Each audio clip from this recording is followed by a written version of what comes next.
And just good to see you all. All right, so for today's service, most of it's going to be conversation around the table, but for music, I'll be back here. So it's kind of like late dinner, evening music. All right, good to see you all. Today's service is how do we handle fear. We figure since we happen to be on Halloween, we decided to talk about fears in our life and talk about Jesus when he tells us not to be afraid, and then like how is that possible? So that's the big question. When Jesus tells us not to be afraid, how is that possible, and what does that really mean in our lives? And I'd like to chat about that for a while. We all have stuff we're afraid about. How do we deal with it? So think about that, and all right.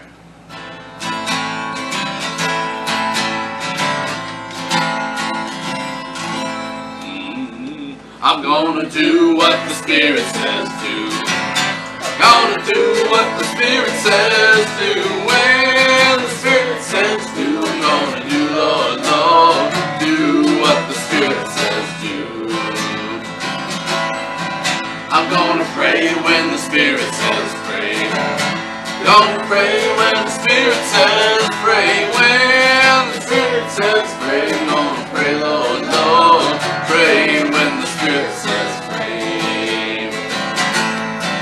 I'm gonna sing when the Spirit says sing.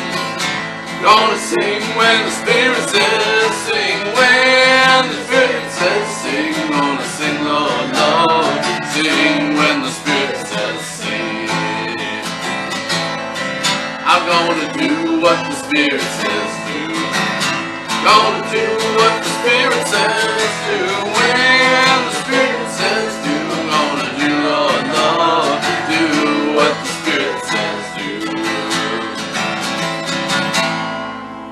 Alright, now we do have kind of announcement, things going on in our lives that we want to talk about. And yes, some things that I may have missed last week that I definitely want to talk about this week. So, first and foremost, someone let it slip by that she had a special birthday last week. So, Mary Lou, from the bottom of all of our hearts, happy birthday to you. I hope you had a wonderful day. I did. Awesome. And in four-part harmony and feeling, because happy birthday to you. Happy birthday to you.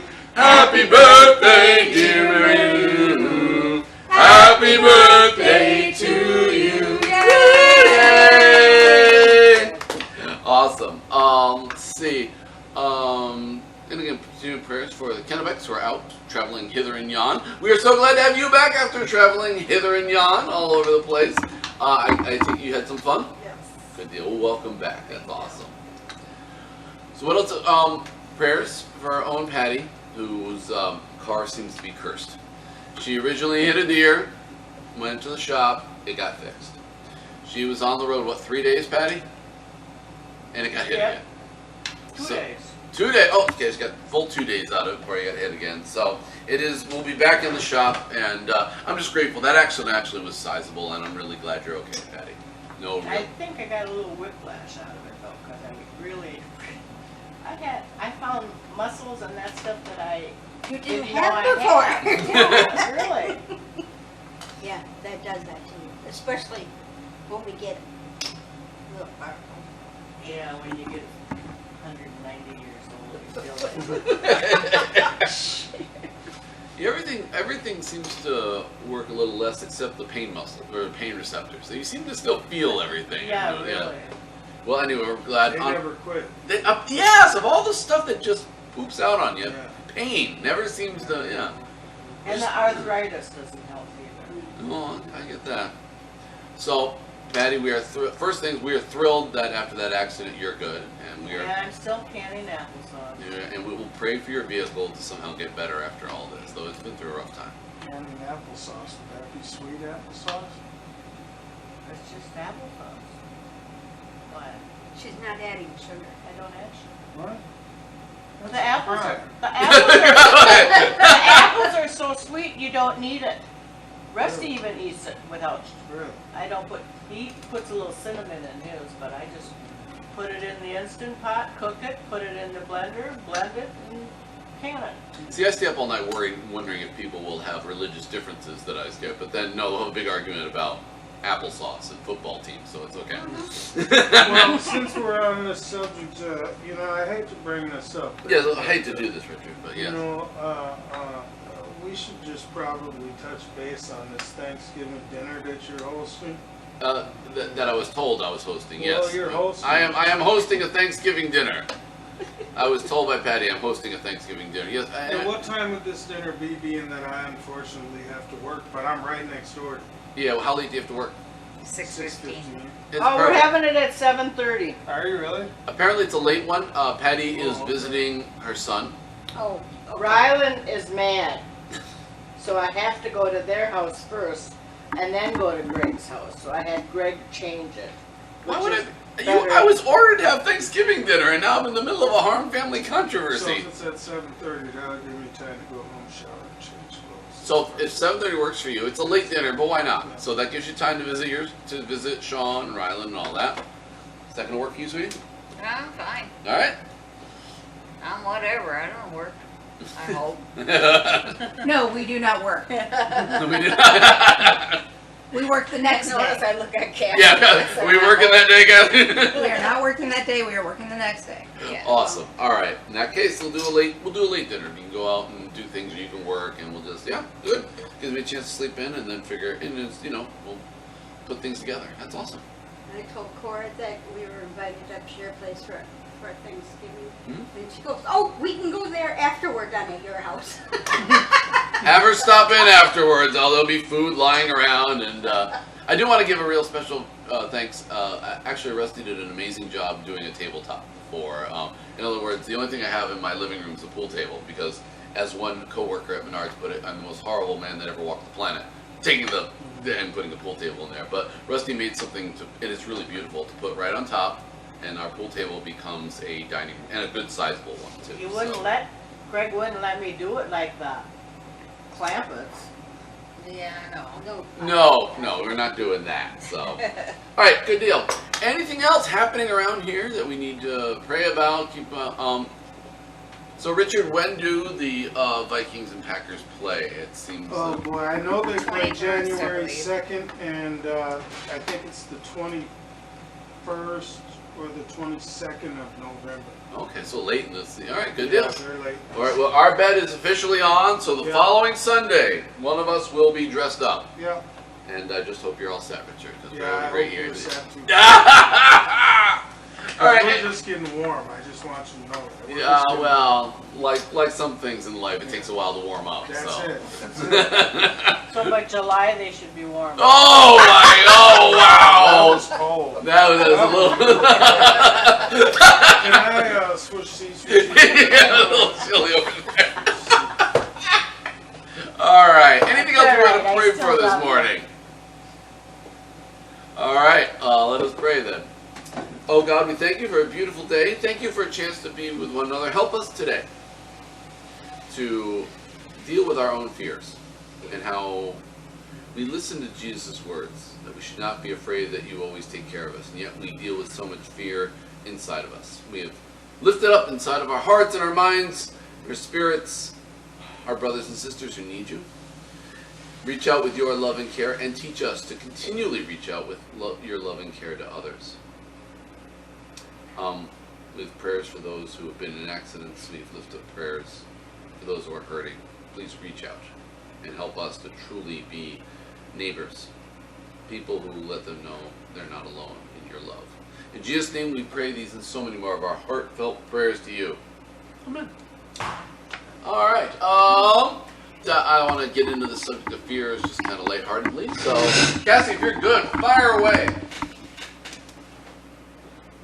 So for those of you who are easily scared, I thought we could try out this far less scary haunted house. I call it the House of Realistic Horror.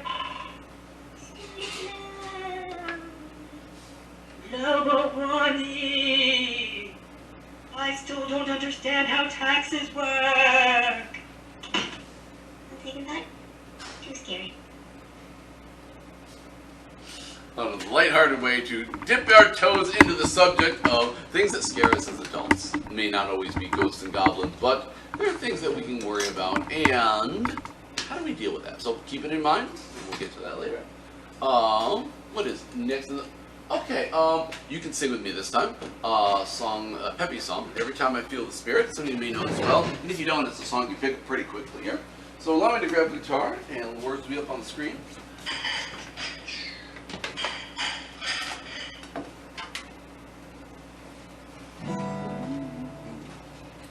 Let's see if I can need this. Ow. Watch that light. Oh, thanks, Patty. Appreciate that. That's You- after the fact. That's Well, I wanted to watch it as it. Swings? Yep. Here we go, run that. Every time I feel the Spirit moving in my heart, I will pray. Every time I feel the Spirit moving in my heart, I will pray. Up on the mountain, my Lord spoke. Out of his mouth came fire and smoke. All around me was so fine. I asked my Lord if all was mine. Yes, every time I feel the Spirit moving in my heart, I will pray. Yes, every time I feel the Spirit moving in my heart, I will pray. Jordan River, chilly and cold, it chills the body, not the soul. It ain't but one train on this track. It goes to heaven and right back. Yes, every time I feel the Spirit moving in my heart, I will pray. Yes, every time I feel the Spirit moving in my heart, I will pray. One more time. Every time I feel the Spirit moving in my heart, I will pray. Yes, every time I feel the Spirit moving in my heart, I will pray. All right, excellent. Yes, we had some conflict on finding music for today. Oh, no, I was not going to play. Cassie, you can describe this. I vetoed a decision she made. It's Halloween and we're going to talk about fear, so it was hard to find music. Mm-hmm. So I went with Spirits, and Greg wouldn't let me do Up Through the Grave He Arose. He I thought that was an extraordinarily bad taste. Thank you. blah, blah, blah. All right, what do we got next on the old agenda here? Oh, okay, yep. And again, do we all have our little rainbows for the? Yes. Awesome. We remind ourselves of mistakes. We all make them. It's interesting. This week we had a interesting section in my classes on forgiving oneself. It's a regular psychological thing that people talk about or deal with the issue of forgiving ourselves for mistakes. And so we often talk about forgiving other people for the things they've done to us. But a big part of it is remembering that we have been forgiven by God. That Jesus died on the cross to forgive our sins. And yet, sometimes we hold back forgiveness from ourselves as well. There's a wonderful quote here. One moment of true forgiveness can erase years of guilt, pain, or fear.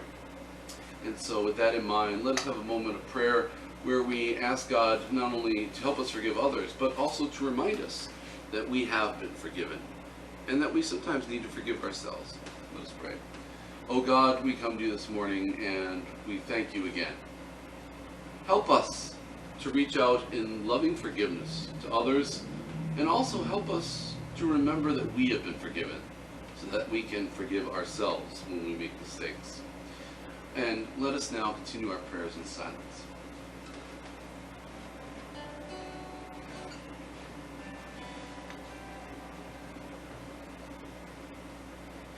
Brothers and sisters, hear the good news. A wonderful line from the book of Psalms. He does not treat us as our sins deserve, nor repay us according to our iniquities. For as high as the heavens are above the earth, so great is his love for those who fear him. I think I can make it now, the pain is gone. All of the bad feelings have disappeared.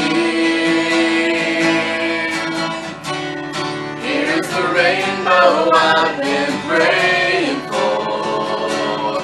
It's gonna be a bright, bright, sunshiny day. It's gonna be a bright, bright, sunshiny day. All right, and as children of God together, let us pray the prayer that Jesus taught to us. Our Father, who art in heaven, hallowed be thy name. Thy kingdom come, thy will be done, on earth as it is in heaven. Give us this day our daily bread, and forgive us our trespasses, as we forgive those who trespass against us. And lead us not into temptation, but deliver us from evil. For thine is the kingdom, and the power, and the glory forever. Amen. All right. It's a wonderful song. I played it a number of times in church. I really like it. If you happen to know it, feel free to join in. Understand it better by and by.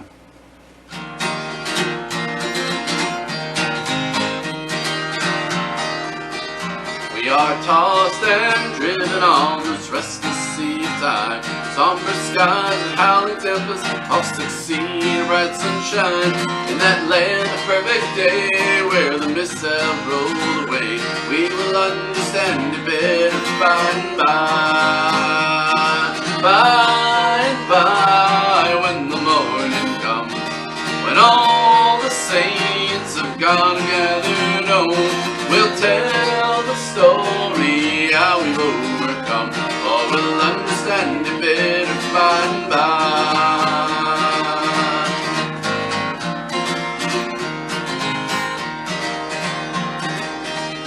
We are often destitute of the things that life demands. Want a shelter or a food, thirsty hills and barren lands. We are trusting in the Lord, and according to His word, we will understand it better by and by. By and by, when the morning comes, when all the saints of God are gathered home, we'll tell the story how we've overcome, for we'll understand it better by and by.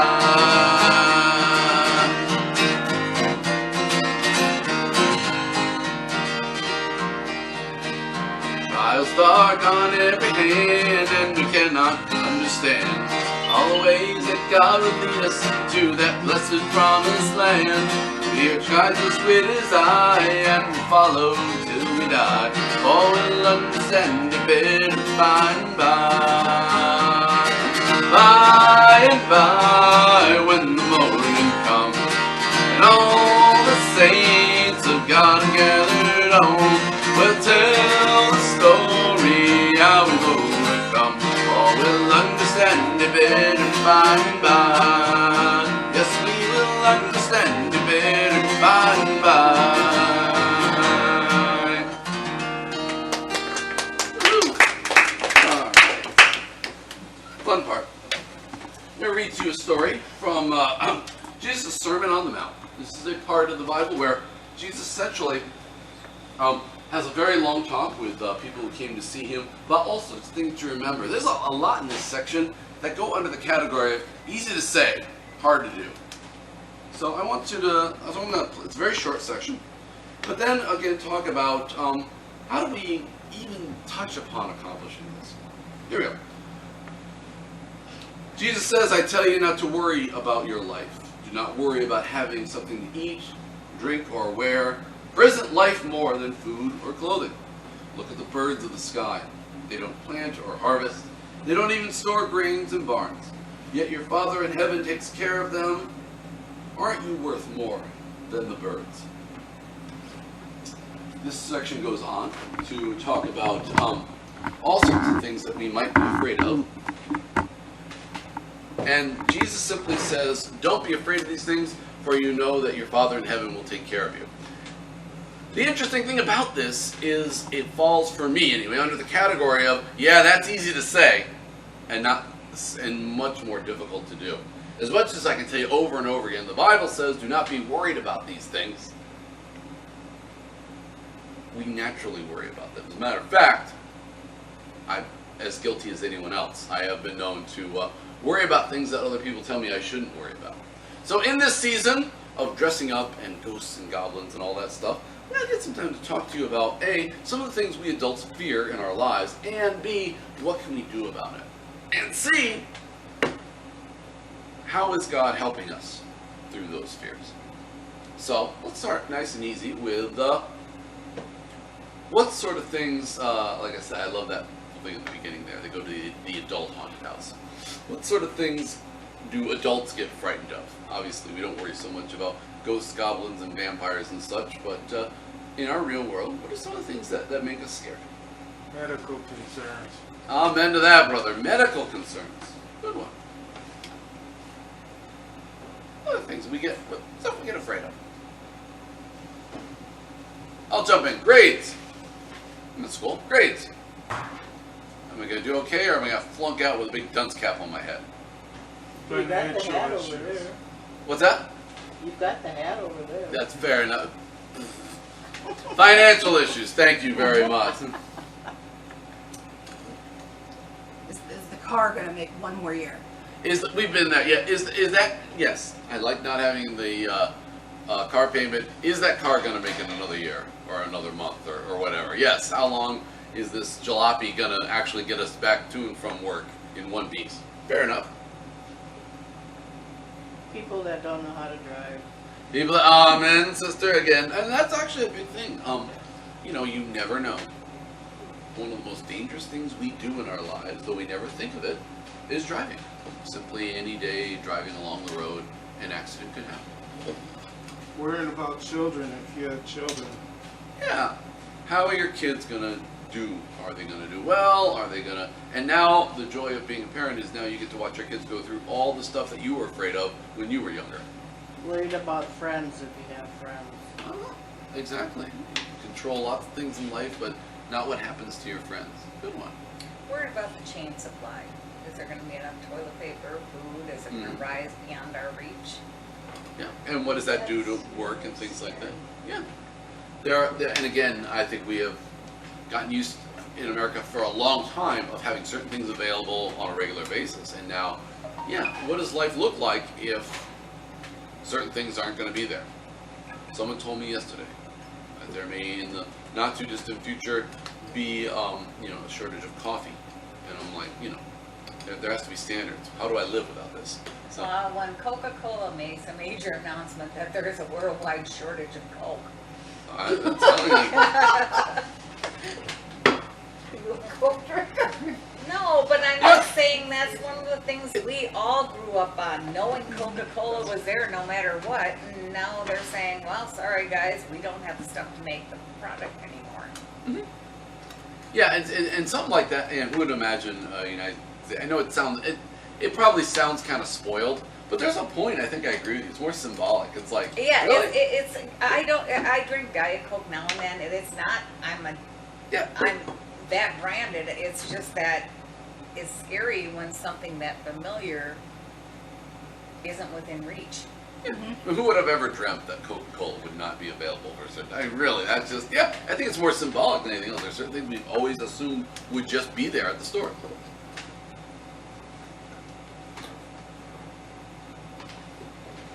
Grab this What thing. about a food supply? Mm-hmm. Well, Also, that's part of it. I Yeah. mean, that's part of it. You can, we go ups and downs. There's things. don't mind me. I hit that every time. I mean, I love Richard's chili, but lately I've been having a hard time finding chili beans. I finally found some yesterday, but Yeah. Well, there's shortage of potatoes. Yeah. It's crazy. Well, excuse me. I'll remind you. I believe it was probably about 6 months ago. I got a call every other day from Patty asking, because I worked at Menards, about canning supplies. And actually, you'd be surprised how upset people got when there wasn't adequate canning supplies in that store. I was amazed at that. You Well, know, it's here's still- Well, the one thing I've noticed is cat food. We are having a heck of a time. Our cats are kind of finicky. They grew up in the same food. They won't eat anything else. And we are having a heck of a time finding the stuff that they will eat. The prices of everything has gone. Oh, yeah. It's Absolutely skyrocketing. ridiculous. Yeah, and this is the sort of stuff that, and that's the sort of stuff that we buy every day type thing. Yeah. And so that's really impacting budgets as well, because it's it's not just the little inconvenience. It's just a lot of stuff that we're buying on a regular basis that we've always assumed to be a certain percentage of our budget have really grown enough that it's going to be a larger percentage of what. Yeah, because they had a can of coffee on the aisle. And Brad goes, "You need coffee?" And I said, "No, not yet." And I said, "The last one I got was $5.99 and this one was $8.99. Yep. That's a big jump.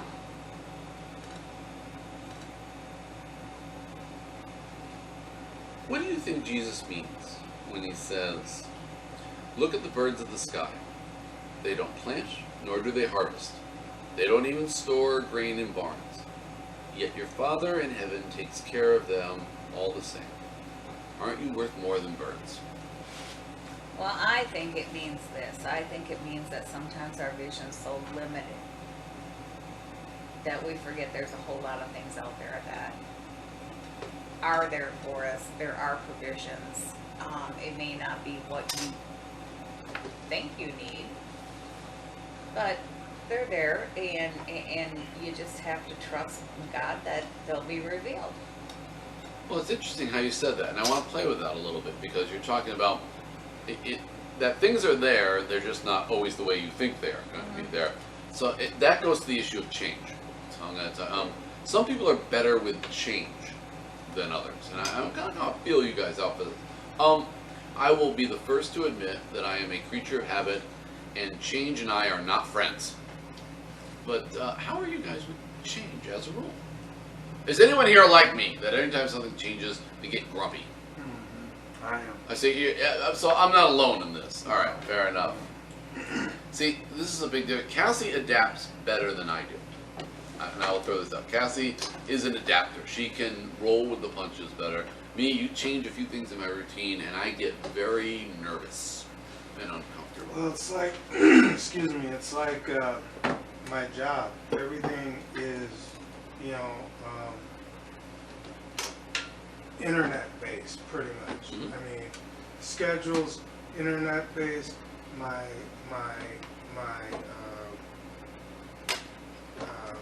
paycheck information, my scheduling, everything, and even, trading shifts, Yep. is everything, and I'm one of those people, you're dragging me through the 20th century, and I don't want to be there. Richard is kicking and screaming into the 21st century. Yeah, Yes, I get that, though. I don't want to be there, and it's like, And you know what? He's always been like that. It's fine, and I'm sympathetic. I'm not criticizing. My You go ahead. boss wants me to pick up the shift, and, you got to go do this on the.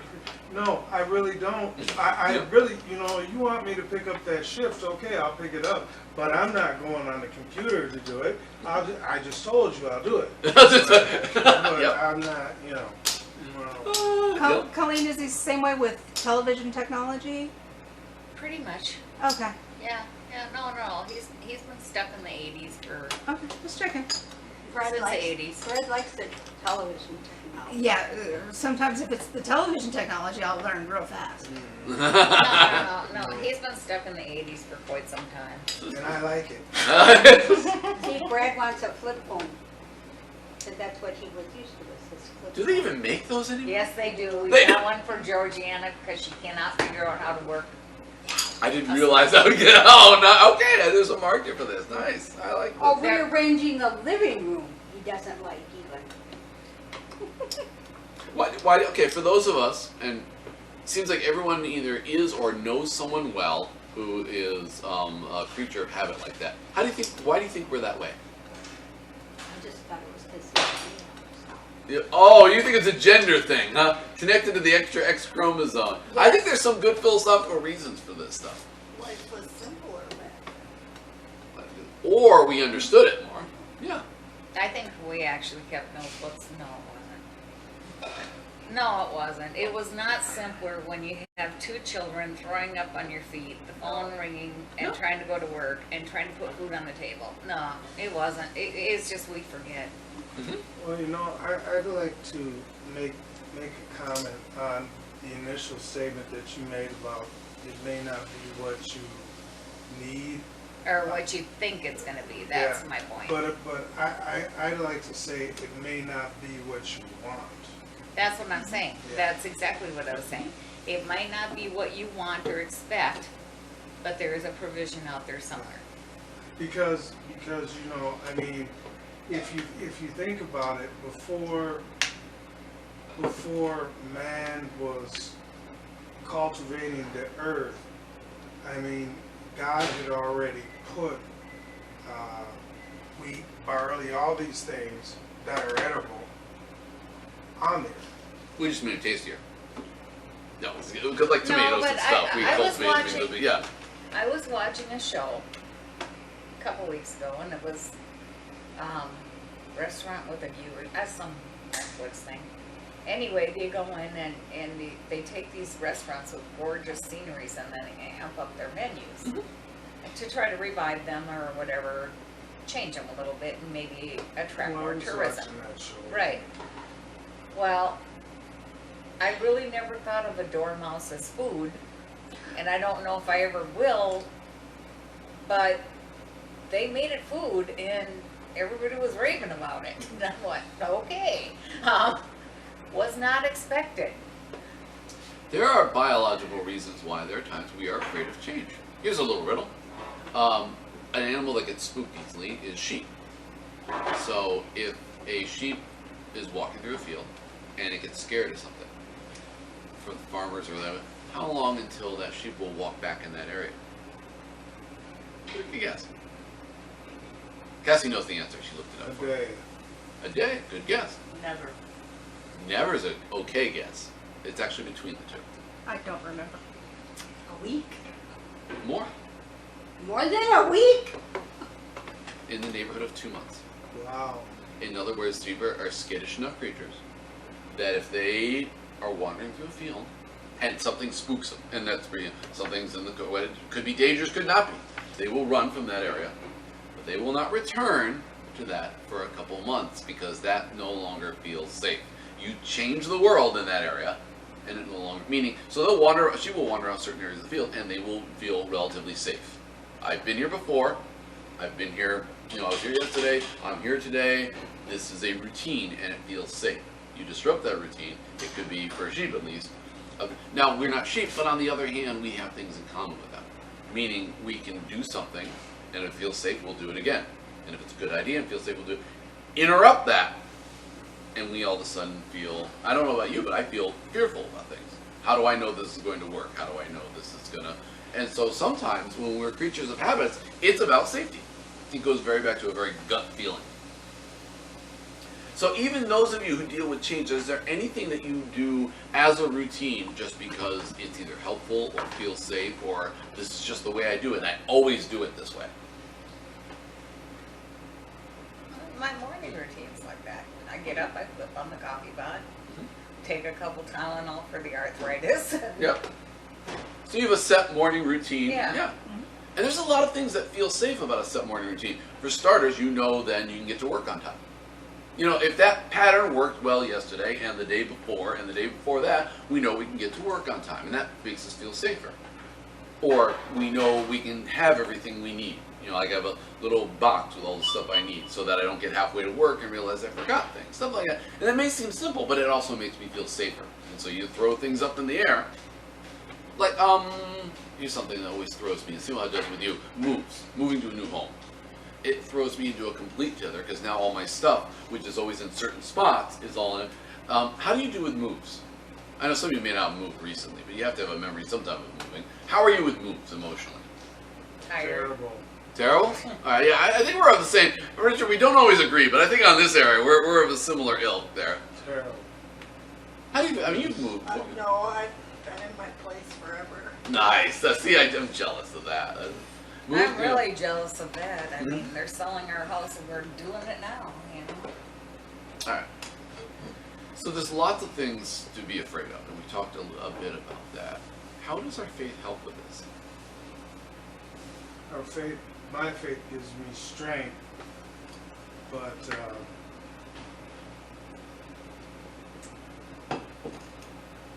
that doesn't take away the fear.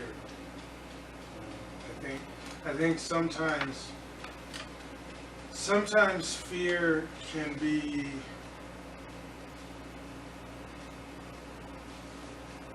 a good catalyst, but it depends,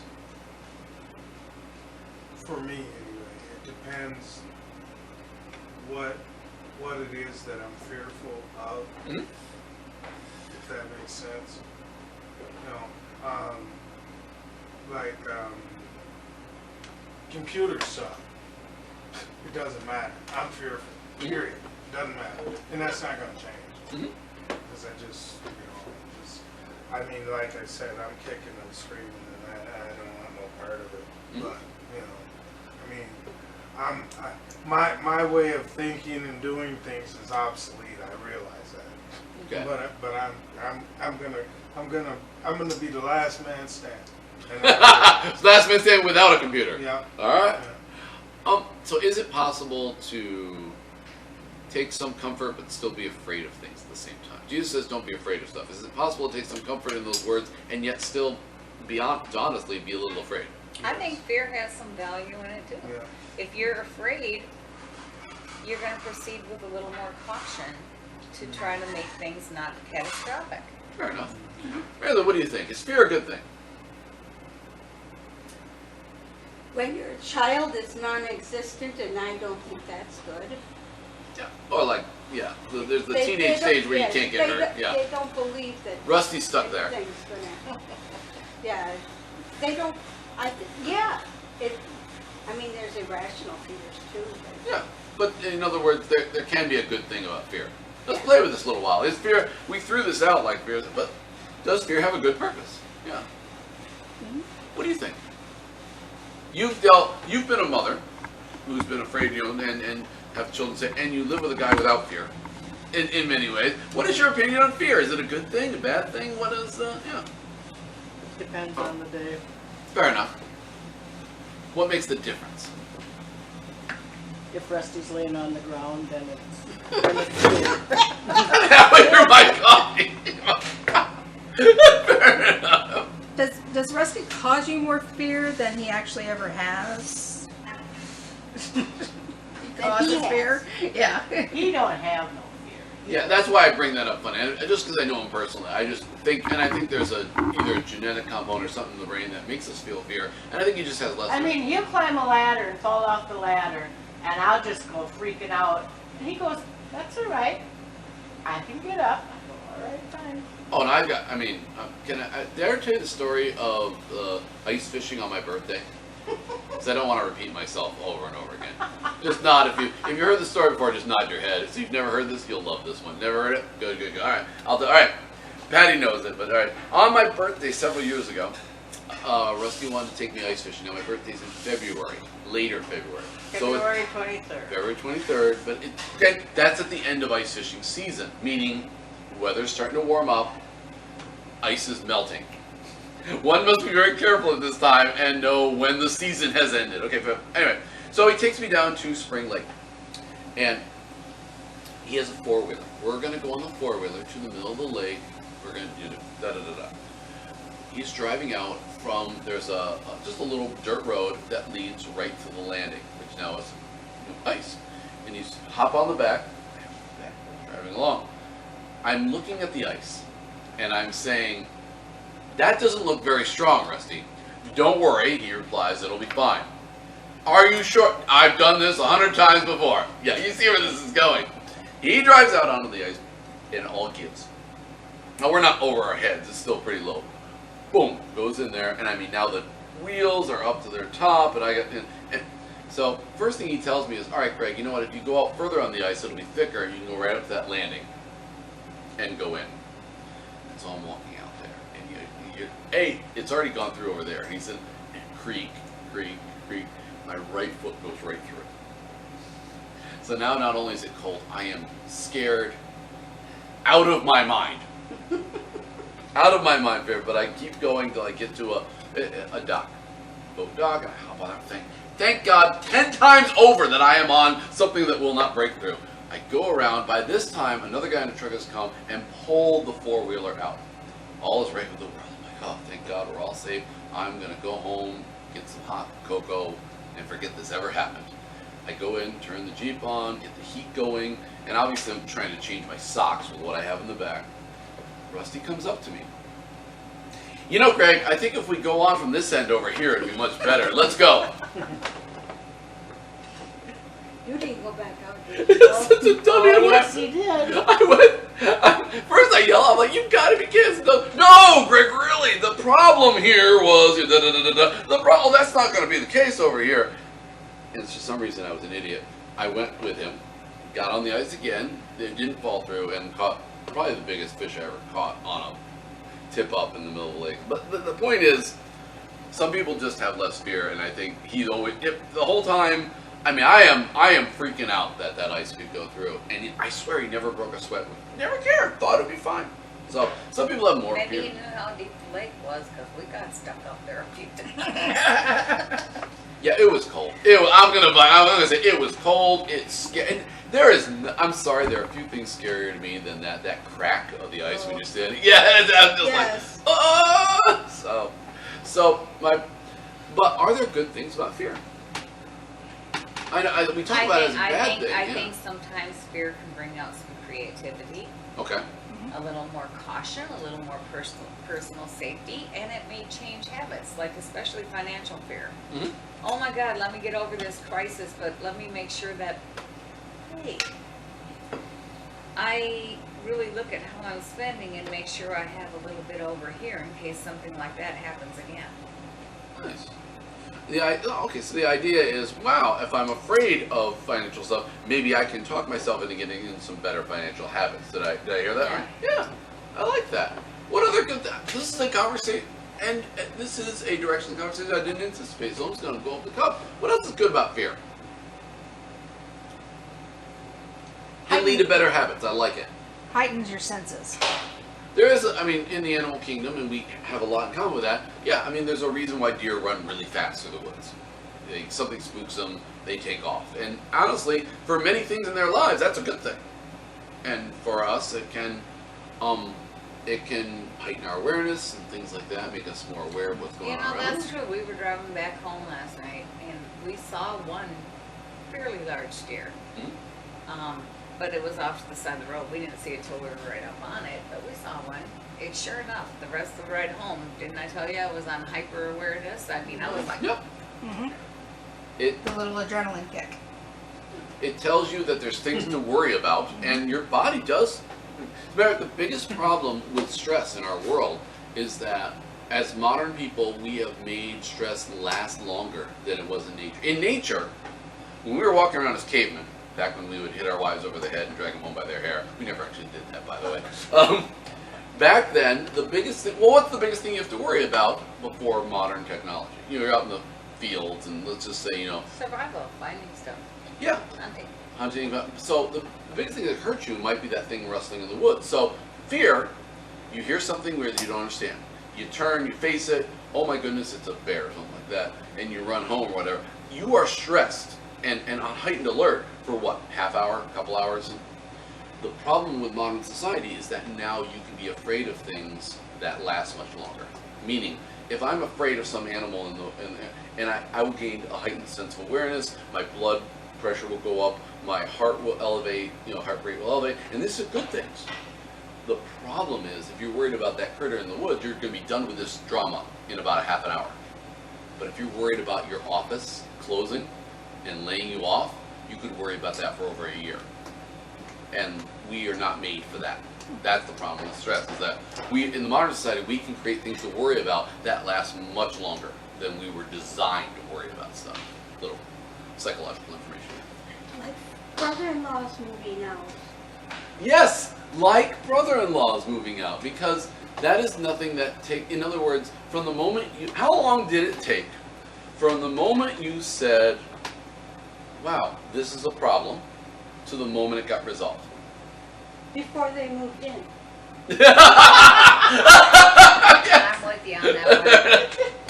But that's it. And so we can now worry about things much longer then we were designed to worry about stuff. We're designed to worry about stuff maybe a couple hours tops. Something comes up, you know, you're scared of something. It's why we have an unnatural, well, not unnatural, it's why we have a natural but irrational fear of snakes. They're stealthy. Who here is particularly afraid of snakes? So you're, yeah, and that, yeah. And how are you guys with snakes? Snakes, I'm not so bad. Go, fair enough, excellent. They can stay away from me. Fair enough. I mean, I don't want to pick one up, but I think they're beautiful. I mean, to watch. I think they're gorgeous. All right, so you guys are going to be much safer in nature there. No, but part of that is because there are animals that rely on stealth. So, and they've done studies of this. Primates, basically, many, not all, but many have a weird, quick, irrational fear. Meaning, even if it's a safer snake, they will freak out seeing it slither around.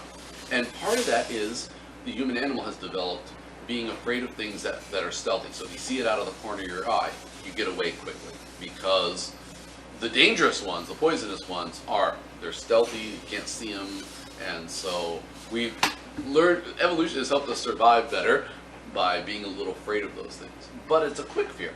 You see it, you freak out, you get away, but then, you know, in 20 minutes or so, your body starts to calm down. If you're nervous and upset that someone's moving in that you think shouldn't move in, you could be upset about that and heightened awareness for months and years. Years, yeah. Years to get out. The human animal was not made to be stressed for years. We were meant, you know, I half hour, moved out 45, before yeah. they did. I know. Is that really that bad? Mhm, It is? mhm. Okay. Are you understanding what I'm talking about? More than you know. Yep. And I came to the point where I told Brad, I said, get them out of my house before I hate them for the rest of my life. And that's just, and for me to have to say it that way was hard. Because they're his brothers. And here this gets into a whole different topic because you want to be good Christian loving people, and yet we reach a limit. Yes. And that's a whole other topic, but it's a fascinating one because Why are you looking at me? she loves you and your adoring husband. And- Cover for you here. And it's a lot of change in a place where you're supposed to be your most comfortable. Yes. Oh, bringing it back to the subject, Cassie. Very nice. In other words, so you're taking a place of safety, of what do you call it, sanctuary, so to speak, and you're changing it enough that it's now a little scary. Yeah, because you have freedoms in your home when you're there by yourself or with your spouse Yep. that you don't have when you have brother-in-laws. Yeah, no, I get it. And there are many situations, often economic, that force families to get together in larger units, and it's a big change for some people. Some people grow up in households where there's always a lot of people, others Yeah. not, and they're forced to do it later in life, and that can be deeply fearful. Yeah, that's an excellent It's more example. so nowadays. You know, parents are moving in with kids. Yeah. Kids are moving back home. Yeah, it's I could Well, take the you know, kids moving and back there's- home better. It's not just that. I mean, you want to be supportive, you want to love them, you want to be okay with them, but on the other hand, you make decisions that maybe you didn't want to make. Like, for example, instead of finding a one-bedroom apartment, finding a three-bedroom apartment. Mhm. Instead of doing this, and then you're the one obligated to make that, and Well, it sucks. and also, I mean, I think, you know, not to go way off on a tangent, but also. We would never do such a thing. But also, I mean, it depends upon that person's psychological position. Because I mean, if they're moving in with you to re-establish themselves, you know, maybe they lost their job because the business went under or whatever, and they're reestablishing themselves, so they're out there gainfully looking and this and that and other, okay. But you know, if they're not doing anything to better themselves and they're just kind of being Dead weight. dredge on society, Yep. so then Yep. that's Well, That's what I had. for me, often it's sometimes a simple case of you're trying to be loving and kind, and you start out down a road, and then you end up feeling a bit over your head. I mean, I'll admit I did that. We had a teenager live with us for a year, and like I said, I didn't regret it. I liked doing it, but there were moments in there where I had to sit back and say, in a certain fearful sense, oh my God, what did I get myself into? You know, we had a good plan, and it wasn't like it was a disaster, but there were moments where I'm like, how much time am I going to get for killing this kid with my bare hands, and is it worth it? And I mean, it's kind of a joke, but at times there's a frustration level that really builds, and there's something fearful about that. It's, yeah. Have you bitten off more than you can chew doing a loving, caring Christian act? Yeah. I mean, I know Colleen and I can definitely relate to that, and our situation is very similar to what you went through. I mean, we're going through it right now, and you know, with my brother, my mom is off limits. I already told Yeah, Colleen. no, I She's mean, off limits. there, you know, if you have to take care of someone because they just mentally don't have the capacity anymore to do it, that's different. That does not make it easy. No, Yeah, it does not I'll make it throw easy. in the idea of, and that's why I put it in the sense of, and I'll come back to it real quick. That's why I put it in the sense of sometimes you start out doing something in a loving Christian way, but you can still feel over your head. Yeah, and I certainly understand that aspect of what you're saying, because you know, I mean, as we embark soon on this moving adventure. It's still I say really hard to adventure, look in November when you're stuck in the lease till May. Yeah. I don't know, you know, I'm thinking of Mom, and I'm thinking of her needs, and I'm thinking, you know, this just may be more than what I can personally deal with and what we can deal with, you know, and I'm you know, beginning to think that, you know, it may be best to find housing for her, you know. I don't know. There were times, and I'll admit, I mean, and my mother was a great example of someone who was certainly not lazy. There's nothing wrong with her. She got to a medical reason in her life. She needed to live with me, and I was happy to do it. But I'll admit, there were days when I felt over my head with some of the needs that came up. And that's just, I always loved her. We were very close, still are, but again, it was much more of a practical sense. In other words, this is what my life's looking like, and sometimes I was afraid that I couldn't handle it. And it doesn't, and I guess it can be worse if you feel they're just using you or something like that. But for me, even though I never felt used, I still felt like, oh my God, I don't know if I can deal with all this well. But it's different if it's somebody that needs your help or if it's somebody that's just mooching off you. Yeah, Yeah. I get that. That's why I brought my mom as an example. She clearly never, quote, mooched off me. But there were days when I'm like, I don't know if I can handle this. There's a lot here. Part of it too is But it's a great point, sometimes, yeah. you know, I think if it's a physical disability, it's easier to see and deal with because you can see it. And the mental. Where if it's something that's also mentally disabled that you can't see, even if you've gone through it yourself, you're like, I made it through that, why can't you? Oh, yeah. Right, but I mean, again, I mean, not to go too far off to the left, but I mean, like with Randy, I mean, so I got an actual first-hand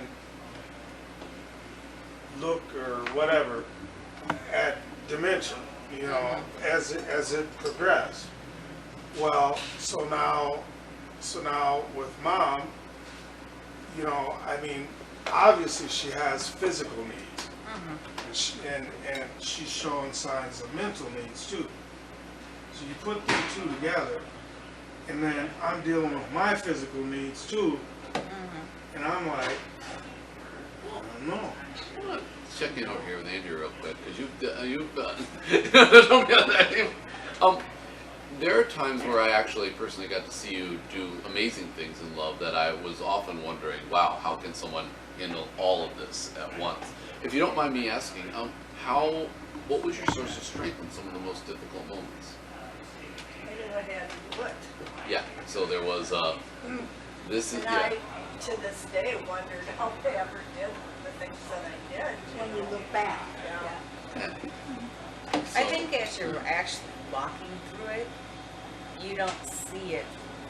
Like when Rick was on life support, Yep. Randy was dying, I'm going back and forth. Yeah, I saw it. I felt it. Believe me, I felt it. But I didn't see until months later when I look back how intense that whole entire month was for me.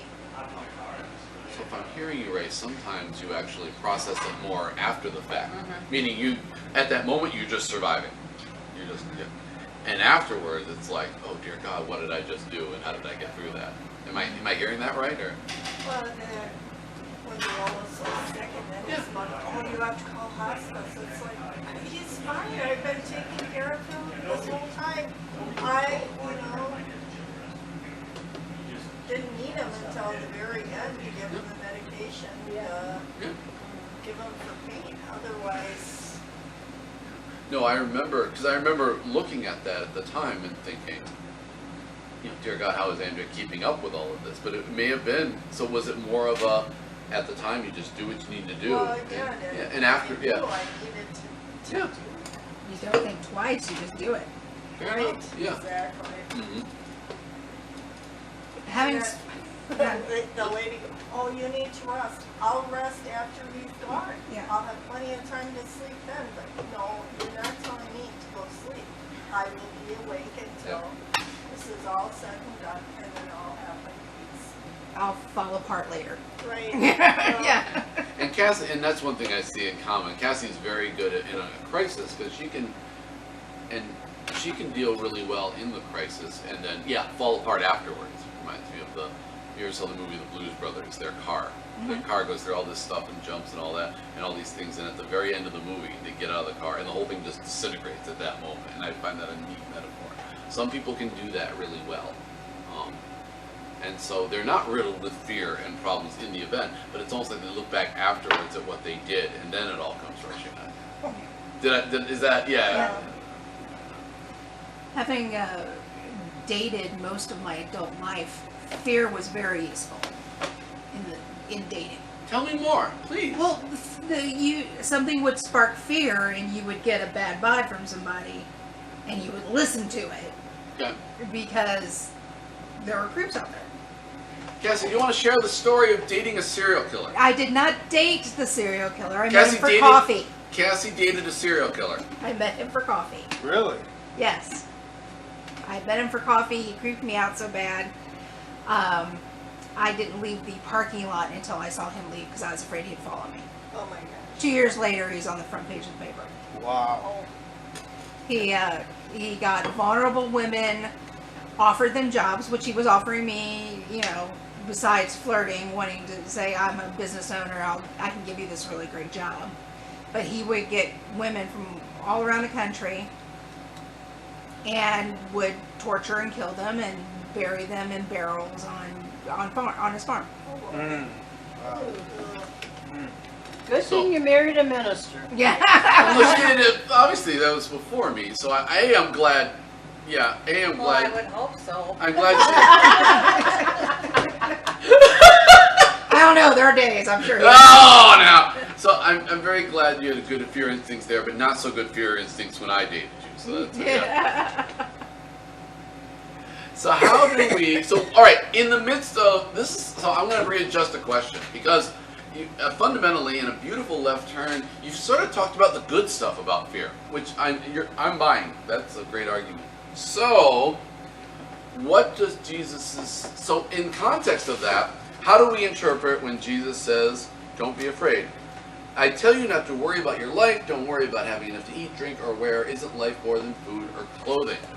In light of the fact that fear can be a good thing, what do these words mean to us? You can come to church in your pajamas and feel good. All right. Do not be afraid. Thou'st allowed to come to church in your pajamas. Never interpreted it quite that way, but okay, Patty, yes. What else does it mean? How do we interpret this line? The Lord will supply all your needs. That sorrows and troubles don't have to be finished, and you're not stuck there forever. I mean, something will, you know. So you go through these temporary little periods where you're a little low or a little afraid of it, but you know, something will change. Just gotta keep on going. Mike and Cassie, when they were over, they were talking about that, and Mike told her, he said, it'll all work out, we'll be fine. He seems a real optimist that way. Am I reading him right? Yeah, he's a little older than Cassie's, Kylie, so he's been through things, I'm sure. But It's a vibe I get from him, that he yeah, seems very much... He's very, very calm, and I've never seen him all worked up. Yeah, Never. yeah. Have you ever seen him? Oh, I've known Mikey forever. And he said, he said that he told her it'll all work out okay, we'll be fine. And I looked at her and I said, you gotta think about what you want and what you need. Mm-hmm. Go for what I need for now. Mm-hmm. What I want will have to wait a little bit. Because they're rightfully so a little worried about how to pay the bills. Kylie's never had to do all this before. And I don't know if Mike has either. I don't know that he's ever really moved out of mom. It's a big step. It's a big step across for anybody. Yes. Maybe with someone setting a bill, saying, it's all, yeah. It's a big fearful step for anybody. Yes. It has to be. But I still think it's good for them both. I think it's that if you spend all your time worrying about the worst thing that's going to happen, you're wasting a lot of time. Period. I mean, birds don't care about it; they just flit on to the next thing. And we should just keep going to the next thing. Something will happen. So if I'm hearing you right, then fear's not always a bad thing, but you can get enough of it where it gets in the way of good progress. Yeah, or change, or any progress, or just living your life. You can be so bogged down. If you moved out on your own and if you got scared now, you could just turn around and go back home. And then you'd miss something. Yes. Oh. Then you could miss something a whole lot better. Yeah. So it's not that fear is always bad, but there are types of fear that can, interrupt. Debilitate you. Yeah, because at the end of the day, and correct me if I'm wrong, I liked moving out of my home and moving in with my wife. Overall, there were bumps in the road, but overall, I'm happy I did that and didn't just stay at home with my mom in Connecticut. Yeah. Which would have been slightly disastrous. Or moving on from a job that you're comfortable in. Oh, tell me more about this. That's a big deal, yeah. Yeah, I mean, there's a lot of fear. You know that if you change jobs, there can be advancements, change, growth.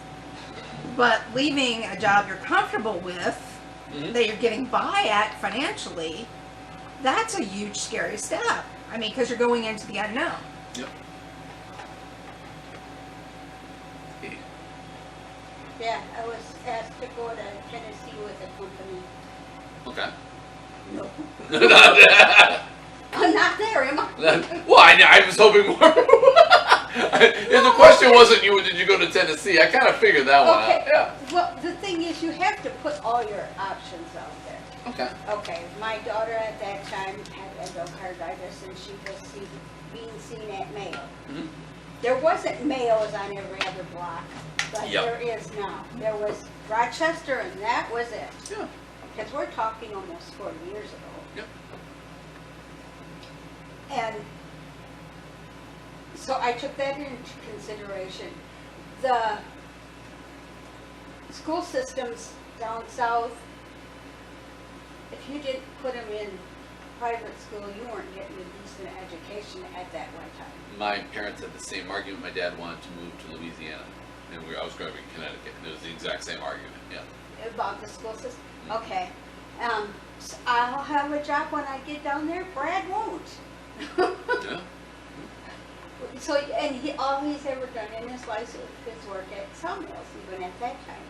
So that you don't know, the uncertainties were very, very scary about going down there. Because, Tennessee, I'm not going to get back to. Yeah. Rochester. You don't come back on the weekends. Yep. No, you don't. Mhm. And you don't, I mean, she had to see cardiologist. Cardiologist. Oh, thank you. No, and we would have had to sell our house and find new housing. I'm sure they would have helped me with at least some of this stuff, but there was too many cons. And in that case, it looks like the fears involved eventually led you to a decision to stay in this area. Yes, Now, do you ever regret that, or was that the right move to make? that was the right move Yeah. to make because Robin had to have open heart surgery. No, personally glad you stayed in the area. But yes, exactly. It's Yeah. all right.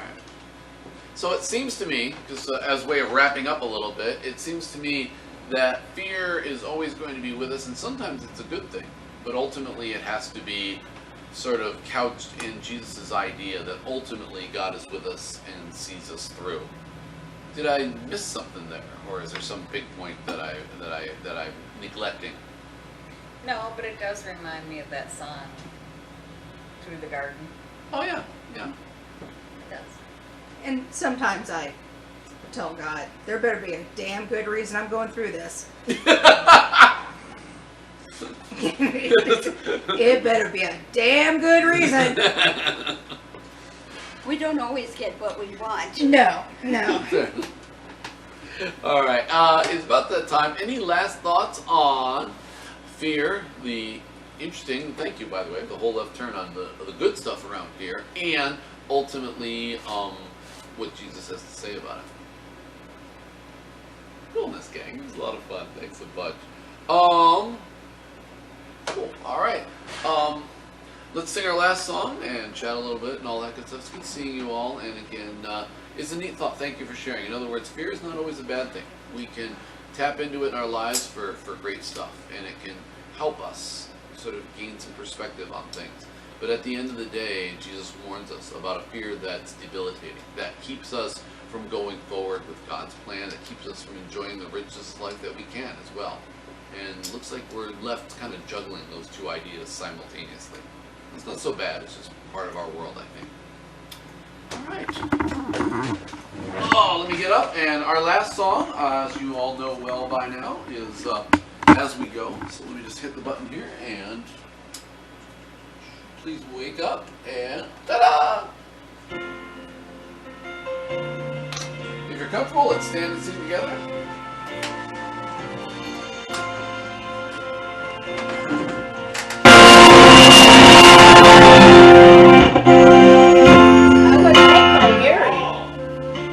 You guys okay? So sorry. Let's start over. Now I'm deaf. Sorry about that. Guess we know why it was so low now.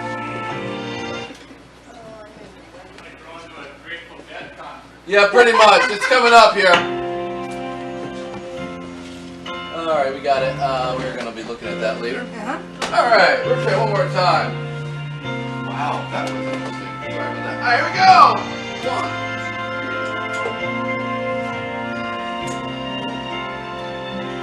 3. As we go, may your spirit go before us. As we go, may we follow where you lead.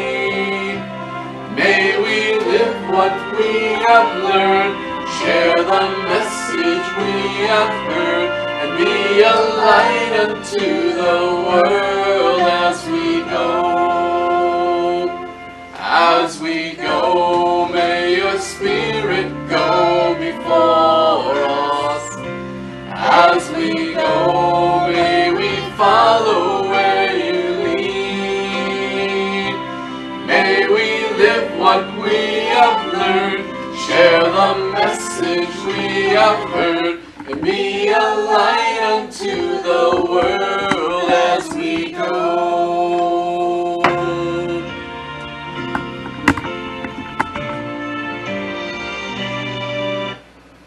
Wow. So we got it. That is the new. All right, we're done. Thanks a lot, gang. It's been good seeing you all. And we'll play with that later. Ooh. As we go, may we follow where you lead. May we live what we message we have heard, and be a light unto the world as we go. Be a light unto the world as we go. Thanks a lot, gang. See you next week.